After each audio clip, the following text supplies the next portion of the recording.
গত ২৩শে মার্চ গাজা উপত্যকায় একটি মর্মান্তিক ঘটনার ভিডিও সম্প্রতি প্রকাশ পেয়েছে, যেখানে দেখা যায় ইসরায়েলি সৈন্যরা ১৫ জন জরুরি সেবাদানকারীকে গুলি করে হত্যা করে।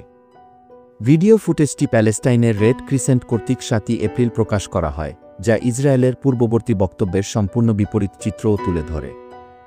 ভিডিওতে দেখা যায় ৫ মিনিটেরও বেশি সময় ধরে নিরস্ত্র উদ্ধারকর্মীদের লক্ষ্য করে একাধিকবার গুলি চালানো হয়। এ সময় তাদের গাড়িগুলোর উপরও হামলা চালানো হয়। ইসরায়েলি সেনাবাহিনী ঘটনার পর এক বিবৃতিতে দাবি করেছিল, সংশ্লিষ্ট গাড়িগুলো হেডলাইট বা জরুরি সংকেত ছাড়াই সন্দেহজনকভাবে চলছিল, তবে নতুন প্রকাশিত ভিডিও ফুটেজে পরিষ্কার দেখা যায়, উদ্ধারকর্মীরা যথাযথ জরুরি সংকেত ব্যবহার করছিলেন এবং তারা সম্পূর্ণ নিরস্ত্র ছিলেন। বিশ্লেষকরা বলছেন, ভিডিওটি ইসরায়েলি বাহিনীর মিথ্যা প্রচারণা ও মানবাধিকার লঙ্ঘনের প্রমাণ বহন করে। ঘটনার পর থেকে ইসরায়েল তার অবস্থান পাল্টাতে চেষ্টা করছে এবং নতুন ব্যাখ্যা দাঁড় করানোর চেষ্টা চালাচ্ছে।